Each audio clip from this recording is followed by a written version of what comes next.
안녕하세요. 퍼스트안과 신동민입니다. 전 세계에서 안구건조증, 백내장, 녹내장 등의 질환으로 시력장애를 겪는 인구는 최소 22억 명에 달한다고 합니다. 정말 엄청난 숫자죠. 이 중 약 10억 명은 적절한 예방이나 치료를 통해 시력저하를 충분히 막을 수 있었던 안타까운 사례들입니다. 눈 건강 관리가 무엇보다 중요한 이유는 단순히 시력이 저하되는 문제로 끝나지 않기 때문인데요. 백내장, 근시나 노화는 안경이나 수술을 통해 어느 정도 시력 교정이 가능하지만 녹내장으로 인해 한번 손상된 치신경이나 황반 질환으로 손상된 망막신경은 회복이 불가능합니다. 따라서 질환을 선제적으로 예방하고 눈 건강을 평소에 철저히 관리하는 것은 매우 중요한데요. 하지만 현재 인터넷상에는 검증되지 않은 수많은 눈 건강 정보들이 쏟아지고 있습니다. 지난 19년 동안 안과 수술을 직접 집도하고 진료 현장에 있으면서 잘못된 정보에 의존하다가 적절한 치료 시기를 놓치시는 분들을 볼 때마다 전문의로서 큰 안타까움을 느꼈습니다. 그래서 오늘은 눈 건강과 관련해 여러분이 반드시 아셔야 할 핵심 의학 정보들을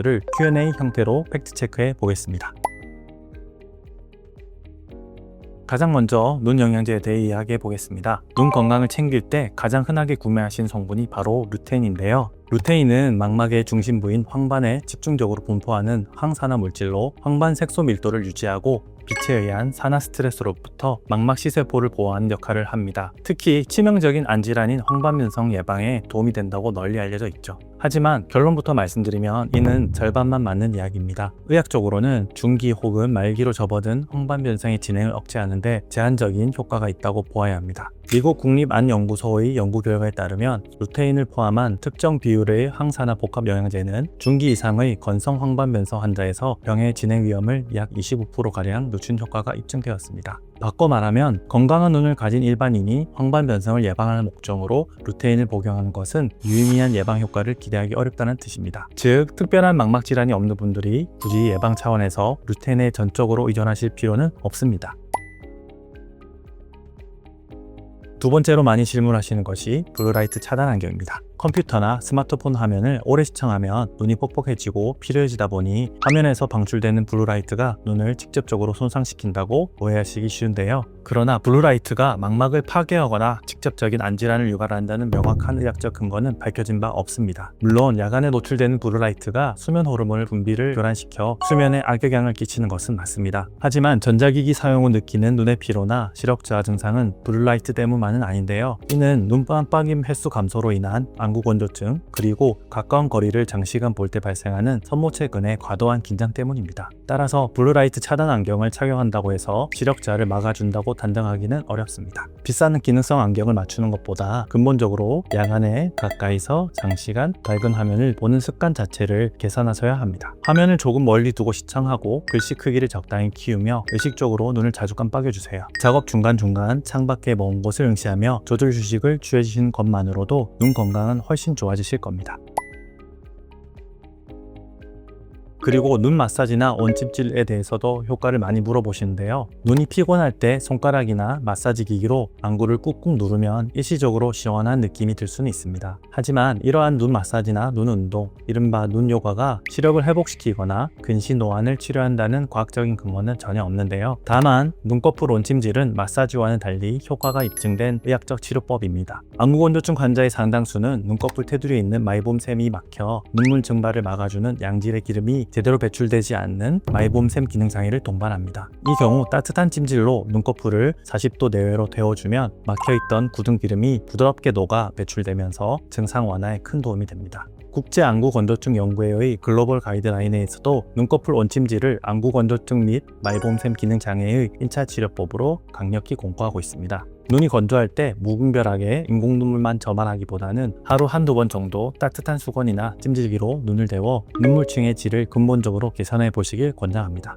이전과는 눈 건강이 확연하게 달라지시는 것을 느끼실 수 있을 거예요.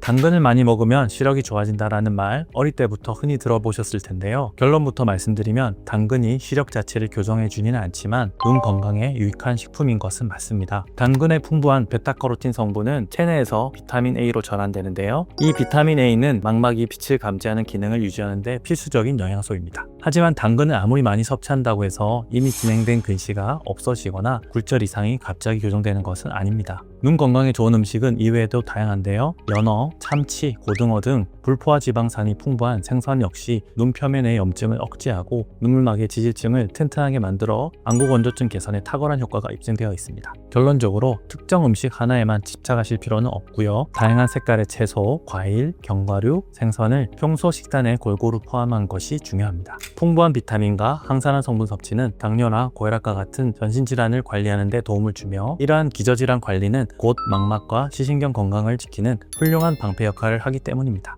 마지막으로 안과 의사인 제가 눈 건강을 지키기 위해 절대 하지 않는 3가지 행동을 말씀드리겠습니다.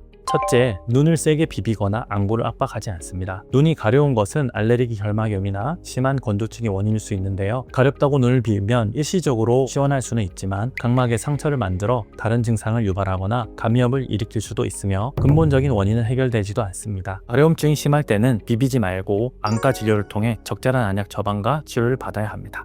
두 번째, 과거에 처방받은 남은 안약을 임의로 재사용하지 않습니다. 특히 충혈이나 염증을 빠르게 가라앉히는 스테로이드 안약은 전문의의 경과관찰 없이 원암용할 경우 안압 상승이나 백내장, 심각한 감염 등의 치명적인 부작용을 일으킬 수 있는데요. 병원에서 처방받은 지 오래된 안약을 임의로 다시 쓰거나 가족의 안약을 공유하는 행위는 절대 금물입니다. 세 번째, 현재 잘 보인다는 이유로 정기검진을 미루지 않습니다. 녹내장이나 황반변성 등 주요 실명 질환들은 초기에는 뚜렷한 시력 저하 증상이 나타나지 않습니다. 환자 스스로 이상을 느낄 즈음엔 이미 시신경이나 망막이 상당 부분 손상된 경우가 많습니다. 따라서 당뇨나 고혈압 등 기저질환이 있거나 고도근시가 있으신 분, 그리고 안질환 가족력이 있는 분들은 증상이 없더라도 정기적으로 안과 검진을 꼭 받으셔야 합니다.